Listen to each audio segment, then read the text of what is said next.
Hey everyone, welcome back to my channel. This is Some Christian Guy. You can find me on Facebook on oneway.com/Ram Media, and you can find me on YouTube. Now today, I want to discuss a particular piece of theology and doctrine, but I want to come at it from a new angle, because it actually does come up a lot in the world in general, and it's the doctrine that you find in certain places in the Bible that basically says that human beings are not good at all, right? And there's been a lot of discussion about this. And I'm going to go through the Bible verses just now, but one of the questions that comes up, and atheists specifically ask this question, and legitimately so, it's like, well, if no one is good at all, right? Why do we see people who, like atheists, for example, who do good things that we would, as Christians, endorse?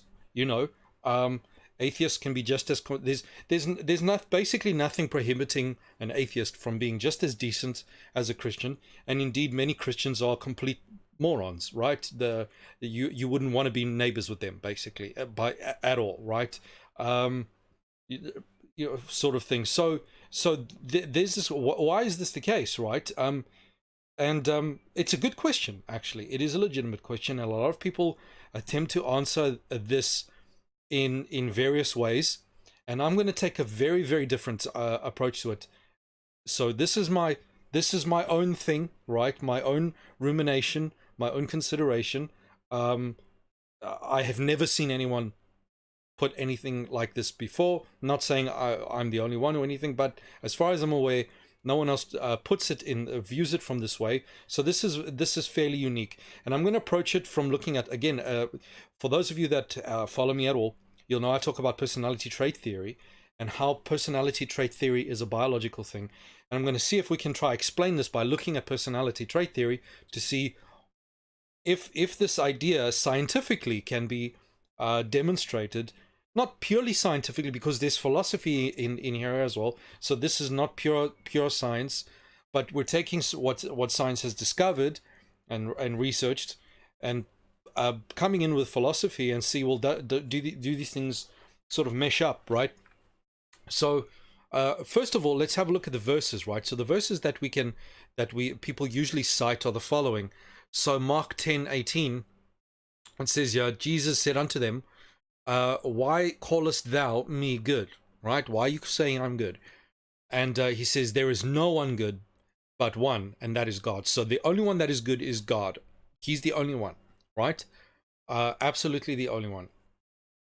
And this might seem very strange to people, well, then if no one's good, then why can we do anything good at all? And then Jeremiah 17 verse 9, the heart is deceitful above all things and desperately wicked. Who can know it?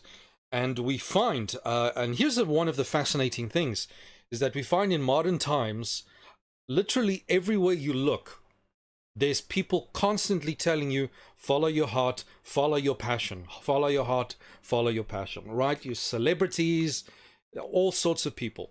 And interestingly enough, even atheists, right? Have got to the point where they're looking at this and they're like, maybe this is not such a good idea, right? So, for example, someone who I actually respect, or because I think he's sincere and all that kind of stuff, is an atheist called Stefan Molyneux, and he's very philosophical, and he tries to not just follow passions and stuff like that. And I imagine he would argue against it. He's a very cerebral individual.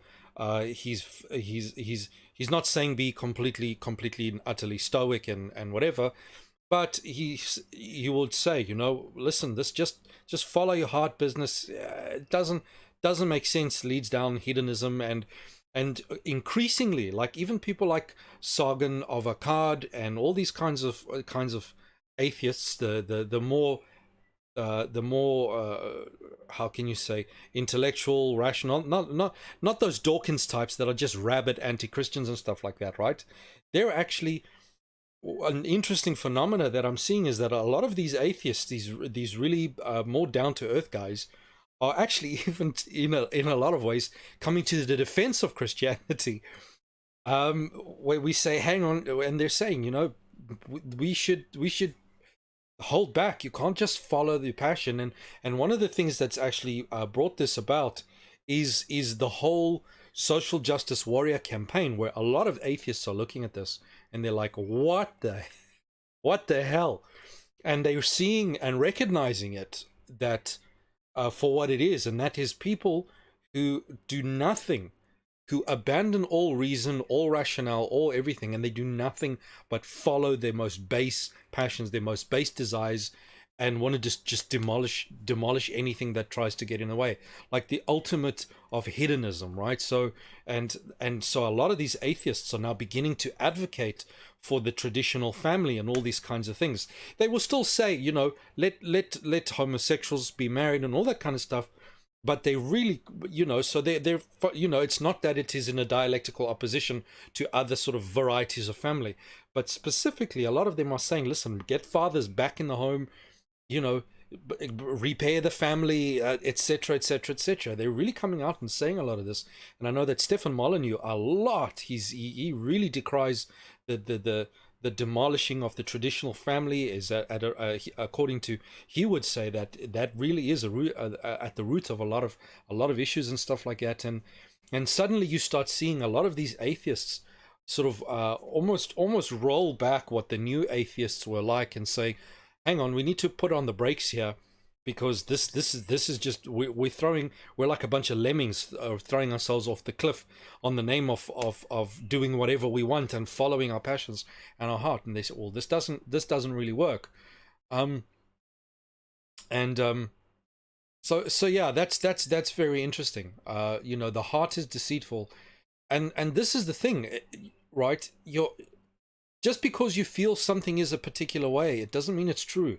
Your heart, your emotions have absolutely no sense of what's really right and wrong, right? Emotions are informative, but they are not particularly wise, right? The emotions are almost like an alarm bell, right? The alarm bell goes off, but what does the alarm bell mean?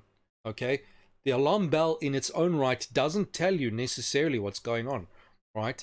And the modern world has completely abandoned, has taken the alarm bell, that siren going off, that would just run around in a panic, right? Or just go and do whatever it says, and it's not a good thing at all. And then you've got Genesis talking about just before the flood, right? So one of the reasons why the flood happened is, like, God saw that the wickedness of man was great in the earth, and that every imagination of the thoughts of his heart was only evil continually. So, he says this was the state of mankind, and this seems to be the case. This seems to be the case for mankind. Now, how do we explain this, right? If man is so utterly gone, how do we explain or unify these theories, right? People like doing that these days, to unify these theories and see if they can come together. Now, here is my particular take on how we reconcile these things, right? Firstly, the biblical understanding of human nature, right, is that human nature is fallen, right? Now, here's something we need to understand is in theology, we make something called an essence energy distinction, right? Essence energy distinction. There is your essence, what you are, and your energy is the things that you do, right? So, for example, human beings have a human essence, the human nature, right? So when for example, we make that distinction with God, we say that God, the essence, which no one will ever have access to, the essence is that essence that of deity. And then you have three hypostases, which is then the Father, Son, and the Holy Spirit. And they all three of them share this essence, right? So we have access to the hypostasis, but we don't have access to the essence, right? And from that essence, right, from that essence flows who and what they are, and so on and so forth, right? There's this connection there, right?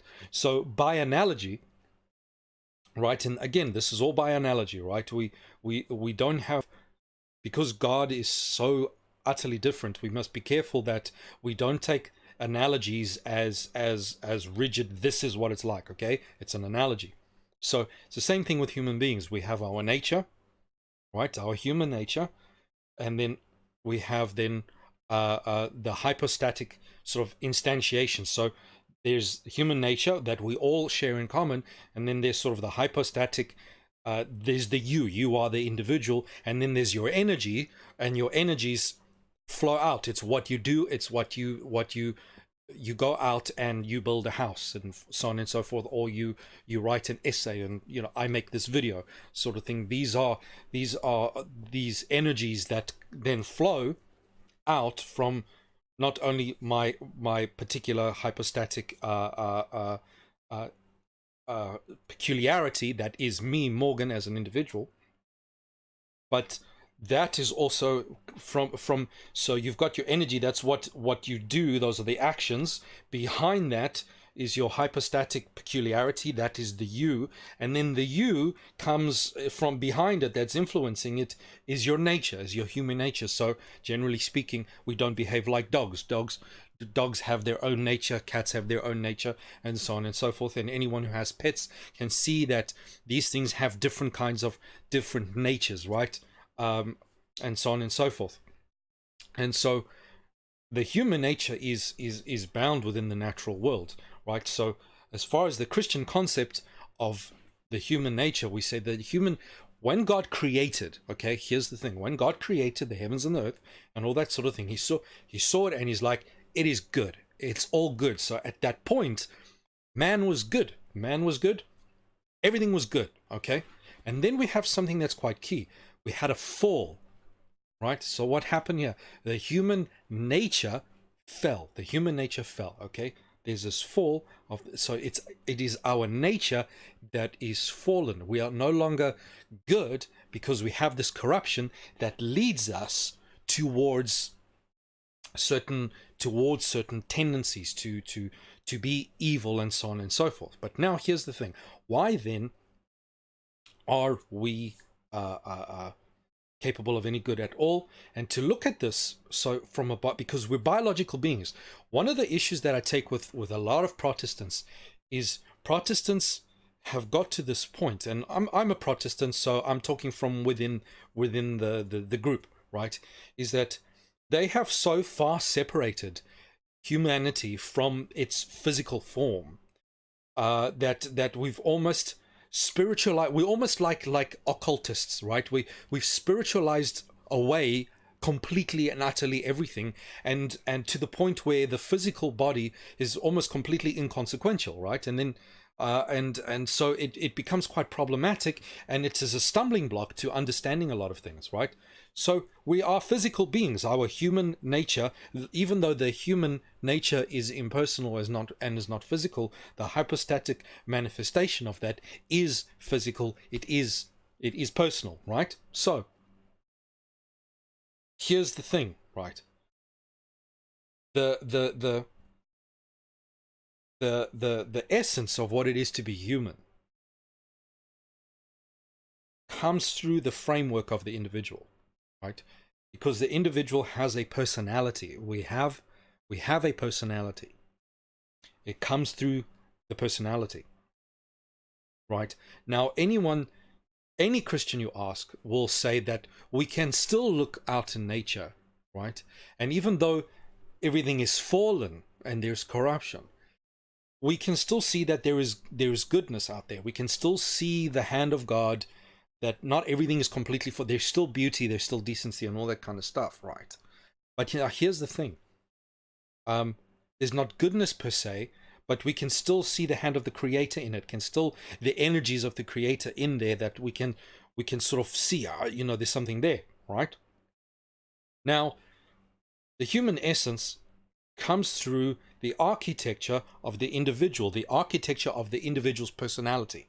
Now, as an individual, if I do something that's considered good, now we know that no one in the world is perfect, right? People have their good aspects and their bad aspects.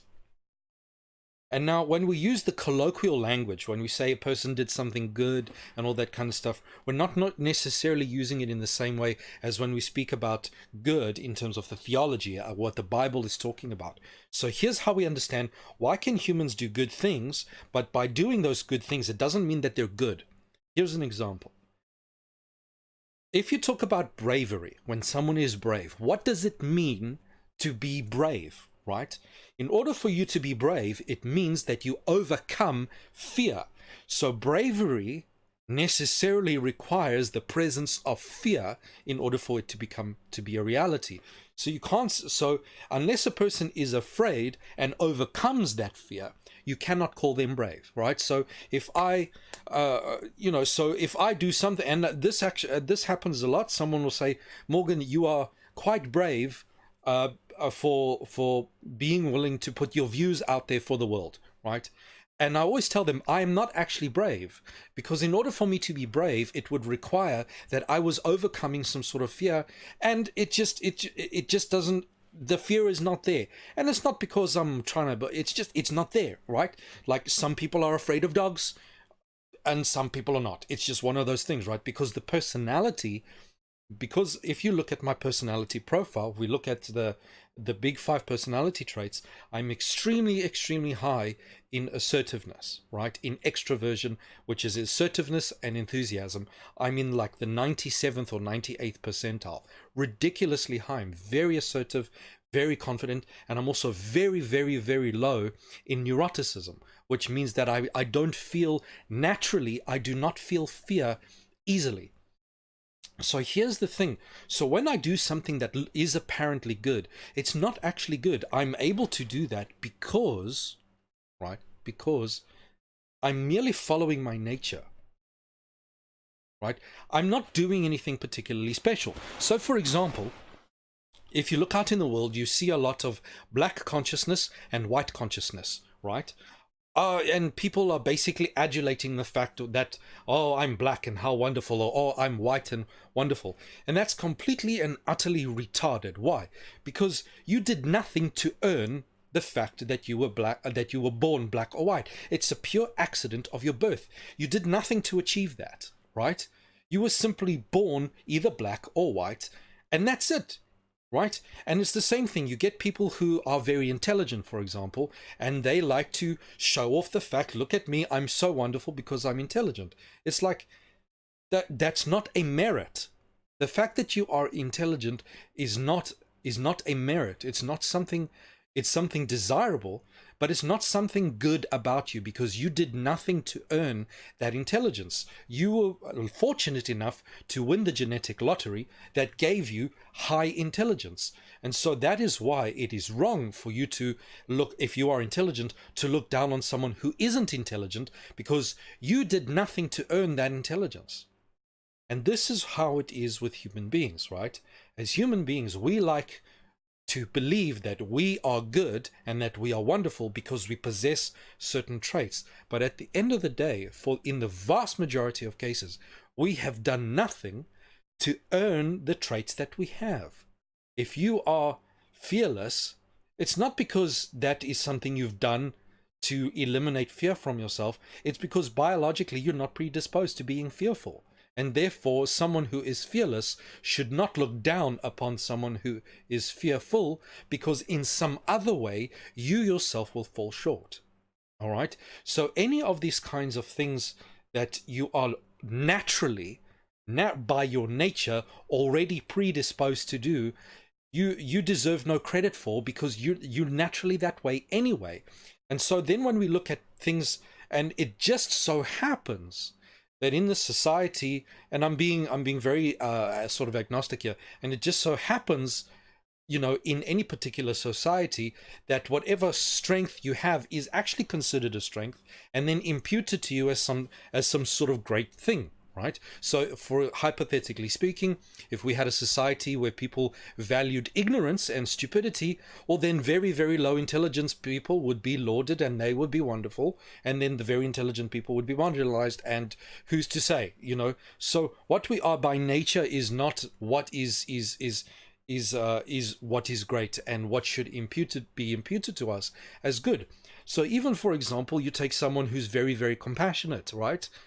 If you look at someone who's very, very compassionate, you'll find that 99.9% of the time, they are that way because biologically, their personality trait, they're agreeable. They're agreeable anyway. They're not doing anything that is outside of their nature, that is outside their natural inclination to do anyway, right? So when a person stands up, oh, look at me, I'm so righteous, and it's like, no. And this is why in the Bible we encourage the principle of humility. It's like, be humble about your strengths because you did nothing to earn them. You did nothing to earn them. And moreover, if you become full of yourself, you will actually take what's good about yourself, what happens to be decent, and you will corrupt even what is good, which is why the Bible says, do not rely too much or at all on your own strength. Right? Because often, let's say someone is very, very confident. If I want to deceive that person, and a person is very, very confident, and they rely very, very much on the fact that they're confident and they're really cocksure of themselves, I know that I can very, very easily manipulate that person so long as I turn that strength against him. Right? And this is what can often happens in life, if you can turn that against them. And now, do we see this in the political sphere, for example? If, let's say earlier on, I mentioned the whole social justice warrior thing, right? Social justice warriors have had their agreeableness, because this is, regardless of what your opinion is with regard to social justice warriors, the fact of the matter is, if you administer personality tests, you will find that there is an overwhelming representation of highly, highly agreeable people within the social justice warrior community, for example, right? And what has happened is that their agreeableness has been taken, right? And it has been weaponized. And that's what's happened there. So a lot of these social justice warriors have been taught to be overly enamored with the fact that they are so altruistic and that they're so good. And so, look at me, I'm so virtuous. I'm so kind and caring about other people. It's like, that's not a virtue. If you are already naturally inclined to that anyway, that's not a virtue. It would only be a virtue if you were able to take that agreeableness and moderate it and temper it with disagreeableness to the point where you have the good aspects of agreeableness and you go and you act out the healthy version of agreeableness, whatever that might be. We're going to be agnostic about that, right? And temper that with disagreeableness, as in, because disagreeableness is not always bad. Sometimes you need to be disagreeable so that you don't always, because a disagreeable person will be skeptical, will be like, hang on, is what I'm doing here really, really legit on the level, right? And this is the thing, you get a lot of people out there. So conversely, so on the left, you have all of these social justice warriors, all of these people who are virgin, who probably virgins if they're male, right? Women don't like social justice warriors, right? So all of these people virtue signaling, I'm so righteous and kind and caring. It's like, it's not a virtue, right? You're not virtuous. You are merely articulating the bias of your nature. That's all you're doing. You are actually no better in that sense. You are no better than an animal who's acting on instinct, right? You're merely following and elevating to the point of an idealization, what you are already naturally are anyway. Okay? And so conversely, on the right of the political spectrum, you have these people who pride themselves. I'm very intellectual. I'm very skeptical. I'm very cold and calculating and organized and rational. And I've got facts and I've got evidence and all that kind of stuff, which is not altogether good. But again, that's not a virtue. You're like that anyway, because again, if you go and you take the personality trait tests and you go and administer it to people on the right, you'll see immediately that, generally speaking, low in neuroticism, high in conscientiousness, and so on and so forth. So they are naturally inclined to that anyway. And if you are doing nothing but incline yourself that way anyway, well then what you're doing is no better than the other people on the other side who are merely following their biological proclivities, right? And that is when we talk about the globalist elite, when we talk about all of these conspiracy theories and stuff like that, what the globalists have realized is that people will automatically follow their own natural instincts, because here's the thing, 99.999% of people, when they reason that something is good or right, they almost never concern themselves with, is it objectively good and objectively right? They don't. They self-reference, right? Because I'm kind and caring, because I believe kind and caring, because I'm agreeable, therefore this is the ultimate ethic. And or conversely, you know, if I'm very cerebral, very intellectual, very cold hard facts man, then that is the ultimate good. And the fact of the matter is, they're both right, but they're also both wrong. And what the political establishment, what the elites have realized, that if we polarize people, we can not only, and these are essentially, right, you know, good things, right, strengths, as it were, but if we polarize these people, then they can take those good traits to such an extreme that they become corrupted and become damaging, because there's no balance, right? And so people drift off and become totally utterly corrupt. And you see this in the people, what they call the radical left. You see it on the radical right, where these people have gone so completely and utterly off the rockers that is just unbelievable. And here's the interesting, even the people in the middle, the people who call themselves moderates, who look to the right and the left and say, oh, you know, these people are so extreme. Even you, if you're in the middle, you are nothing more than following what is your more moderate expression, because your human nature is being channeled through your physical architecture.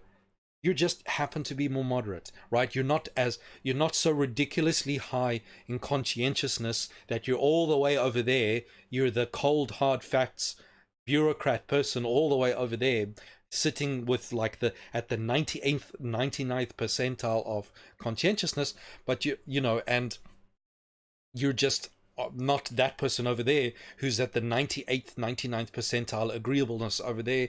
You just happen biologically to be moderately conscientiousness, moderately agreeable, and so you sit somewhere in the middle. And the fact that you're in the middle is not a virtue. It's not because you're good. You're merely following what you are naturally inclined to do anyway.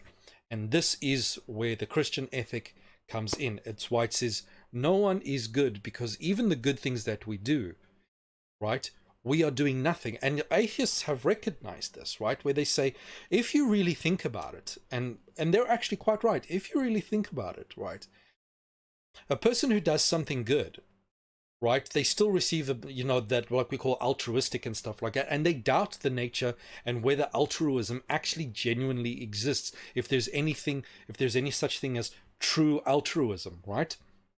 Because they're like, again, they recognize, well, if you see a person doing charitable work, you find that what they're doing, they actually have an investment in that.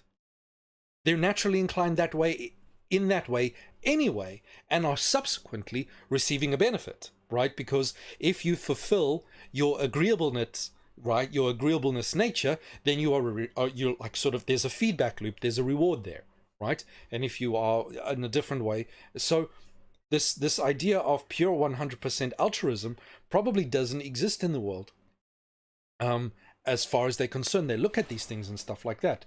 And it is for this reason, this is my thesis, it is for this reason that the Bible says no one is really good, and that the only appropriate thing for human beings to do is to be very, very, very humble. Because whatever strength you have, right, you have it not because you've made it that way, right? Not because you've made it that way, but because that's just, you're lucky because you were born that way, right? So you have like famous athletes who become very, very arrogant, right? Because, and it's natural, right? You take most footballers, a bunch of a lot of them are really arrogant idiots, right? And I'm such a great footballer, or I'm such a great basketball player, and look at me, I'm the man, and whatever. It's like, right? You were born, you won the genetic lottery in that regard. That's it. And you're fortunate enough that you happen to live in a society that values that, right?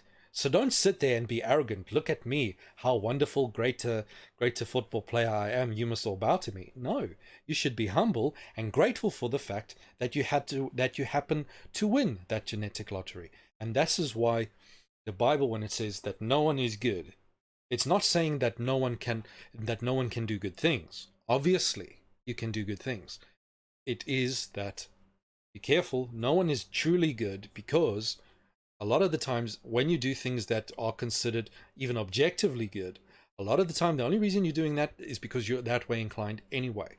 So now and this is why. So the human nature, right, has fallen to be purely physical, right? When we say the fall, because, for example, so before the fall, right, human nature was elevated, right? We had full mastery over the physical, complete and full utter mastery, because human beings have a spiritual dimension to them, right? So the human nature, this impersonal essence, was elevated, and so there was not this battle, right? So to speak, again, to make analogies, right? This battle wasn't there, right? It had mastery over because the physical, if you only follow and you see that today. You only follow the physical, you become addicted to everything, absolutely everything. You can become addicted to food, to drugs, to sex, entertainment, sport. You can even become addicted to being the victim, because being the victim garners attention. And you see that a lot today in the social justice movement and all that kind of stuff. A lot of people absolutely love playing the victim card. And the reason for that, the reason they do that, is the exact same reason why a person with Munchausen's disorder, or even Munchausen's by proxy, they play the victim card, because they are receiving an attention supply, and they become addicted to that. And so that is actually a hedonistic expression, right? It's not about what's objectively right, what's objectively true, even if it contradicts my nature. And this is what, when Christianity is saying we need to be elevated, it's like, you need to behave what is objectively true, what is objectively good, what is objectively right, right? And we believe that God empowers us to do that. When the only reason why we're able to do that is because our nature is fallen, right? And so we don't have the inclination to be elevated. That inclination is not in us at all, right? At all, right? Which is why, no matter what human beings do, we always end up corrupting it. All the time, right? People who are very intellectual become cold, right? And distant and schizoid, for example, right? It becomes a problem. Socially maladjusted. And you find that a lot with people with very high IQs, and who are become overly enamored with their intelligence. They become obnoxious, and people don't really like them. But then also, people who are very altruistic, they become absolutely bloody irritating as well, because they end up becoming these moralistic preacher types that are like, oh, you're doing the wrong thing, and they become very judgmental in that way. But because they're so and this is the thing, they might genuinely have concern for people, right? But they're making a god out of their agreeableness, right? And these are the problems. So even, for example, if you take Adolf Hitler, right, he was a prime example of someone who made a god out of conscientiousness, for example. Everything, and you find this actually a lot in communistic regimes, where everything is these cold, hard borders, these rules, these marches. Everything is very cold and lifeless, and everything is perfectly neatly in a little and the buildings are these ugly squares, and they're lifeless, and there's nothing to it, right? And that is what happens when conscientiousness is not tempered. Conscientiousness runs off, and everything is this clinical, cold, lifeless, soulless soulless thing. That is conscientiousness gone too far, right? And then conversely, when you get socialism, right? So you get these socialist people, oh, just give everyone everything for free. And then society collapses, right? Socialism doesn't work. Why? Just give everyone everything for free. It's like, yes, we understand that you want to help the underprivileged and so on and so forth, but completely unrestrained, it's like these things have got to come from somewhere, right? You can't just give stuff away all the time and expect, who's going to produce the stuff that you're giving away, right? So these things, so they make it an idol. So, the whole socialist ethic sort of thing, or that whole charity, just throw money at people and throw resources at people. And, because the thing, and then what we've realized, right, is that if you do nothing, you might have good intentions, right? Oh, I want to give, right? And parents have found that when spoiling their children, it's like, if you just throw money and resources at people, you corrupt them. It's just that simple. You corrupt them. And one of the problems in Africa is actually this. It was, a lot of people like to blame colonialism and stuff like this. But the fact of the matter is, a lot of the problems in Africa nowadays has a lot to do because we do nothing but throw money at them.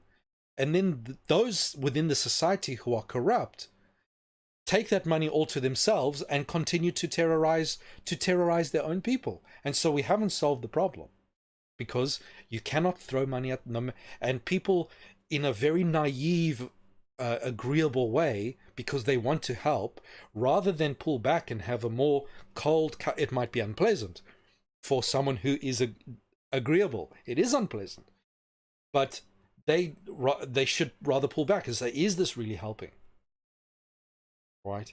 And so you often then find that the reason, and atheists have correctly identified that a lot of the times when a person gives to charity, it's not because they're genuinely concerned about the people who are underprivileged.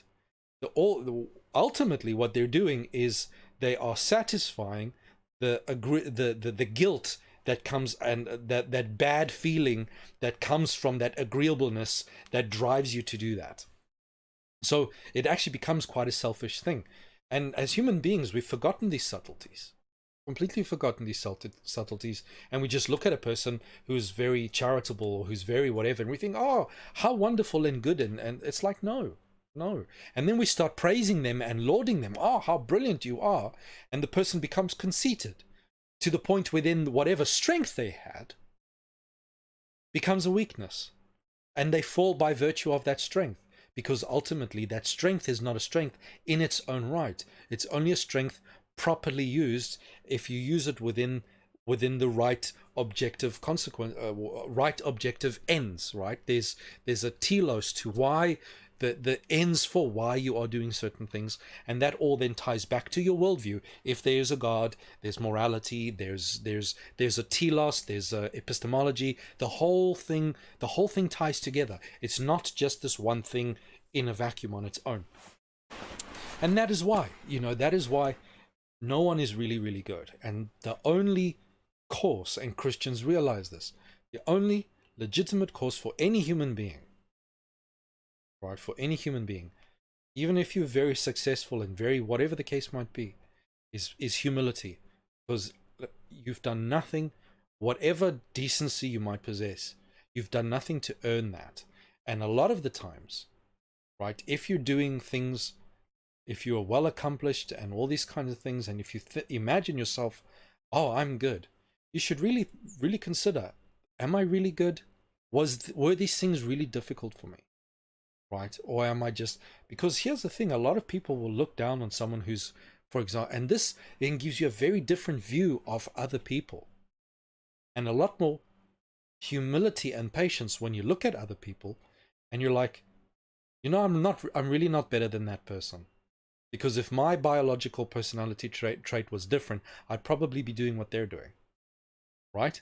And so we would then have a much more better, more tempered, more even-handed approach to other people's faults and other people's flaws and all that, because we realize that wherever we're strong, We're strong in those things, not because of anything we've done, but because that's just what we are. We're just following our nature. Just following our nature. And that is why in the Christian doctrine, because those proclivities are there, and the human nature is corrupt, so we tend to even take what the strengths and corrupt those and use those to corrupt ends, to self-satisfy, self-gratification, whether it's charity, whether it's intellectual pursuit, whatever it is, to self-satisfy and self-gratify, we corrupt everything, right? Which is why then we need, in the Christian philosophy, we say this is why we need God to come in and elevate the human nature, right? To repair, to redeem the human nature and lift it back up to the point where it can then have the right expressions, so that it doesn't only completely indulge in what's completely self-evidently evil, but it doesn't take the good things and corrupt the good things as well, right? So whatever is good is not of us, it's of what God has created, what God has already put into nature, right? It doesn't come from us. It doesn't come from you. Didn't create those things yourself. You were merely born a certain way, and you were either very fortunate or very unfortunate, and that's it. And that, so. And even a lot of your achievements in life, a lot of things that you achieve in life, it's because there's others helping you and all this kind of stuff. You live in a society, like you can go and you can get a PhD in something. Don't be so, oh, look at me, I'm so great, I've got a PhD. It's like, you're lucky to live in a society where that's possible, right? You should rather be really, really, really grateful that you live in a society where that's possible at all. And yeah, so these are the considerations to have if you look at personality trait. The Bible really is 100% clear on that, right? And so the only way to go is humility. Mustn't sit back and think, oh, we're so good and this and that. But you're not really. You're not really, right? If you're strong in something anyway, then it's not a virtue. If you're merely acting out whatever you are already predisposed to do anyway, it's not a virtue. You're just acting out in accordance to your nature, right? The real virtues are when you align yourself with God, and you can behave in ways that are right, even if they contravene your nature. So for me, one of the things I struggle with is because I'm a very, very assertive person, but also disagreeable, right? Not very, very disagreeable, but disagreeable.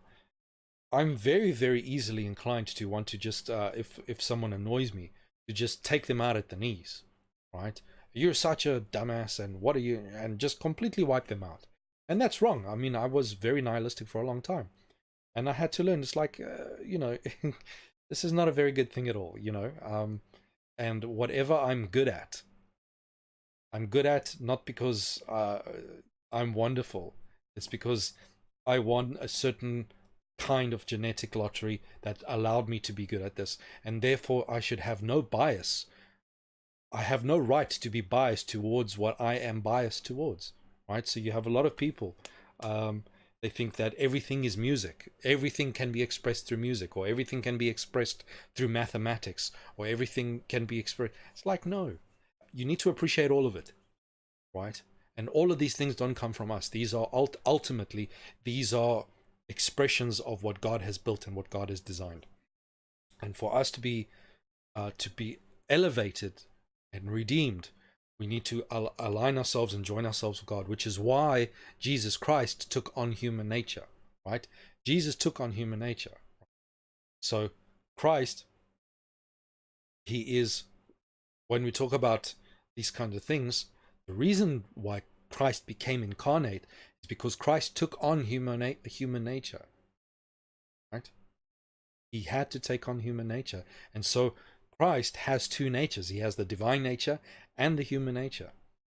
And he was still perfect. And that is why we can then be called brothers and sisters by Jesus. And God is called the Father, because that nature is then elevated. And we are essentially relative. We are Jesus's relatives, because he's one of us. He's that bridge between between the two natures, that and the means by which the human nature is elevated back up, deified, for want of a better word. Not that we become deified, that we don't become gods, but uplifted, right? And the Bible does say that in the hereafter, when we eventually go to heaven, and then eventually return and come to the new heaven and the new earth, that we will hold a position that is even above that of the angels. We will have a dignity, or an essence, or a in a hierarchy. Again, by analogy, we're not exactly sure how this occurs, but we will have a dignity, as it were, even above that of angels, right? And one of those reasons is because of that unity in Christ, between where he takes on, and there's the two natures in him, and as such the human nature is uplifted. And that's why we say we are then indwelled by the Holy Spirit, which then empowers us to actually do good things and be good, right? But we're constantly battling against the human nature, that seeks to corrupt things all the time, right? Through whatever it is. And one of the easiest ways for us to be corrupt is through the very things we think that we are good at. It's one of the biggest traps. It's one of the easiest traps to fall into. So, ladies and gentlemen, I hope this helps you out, getting a little bit of an understanding. For those of you that are interested in personality trait theory, check out my videos. I've done a few of them. If you have any questions, go ahead. But yeah, that's I hope this helps you out. This is part of my own ruminations. I think it's a very useful way to seeing things. I know it helps me a lot to see the world this way, see myself in this way, to be more humble, because I have a tendency towards arrogance, really strong tendency towards arrogance. You know, and so yeah. Anyway, hope this helps, ladies and gentlemen. Thank you very much. Thank you. Be well. I hope this helps you out, and thank you for tuning in. Bye.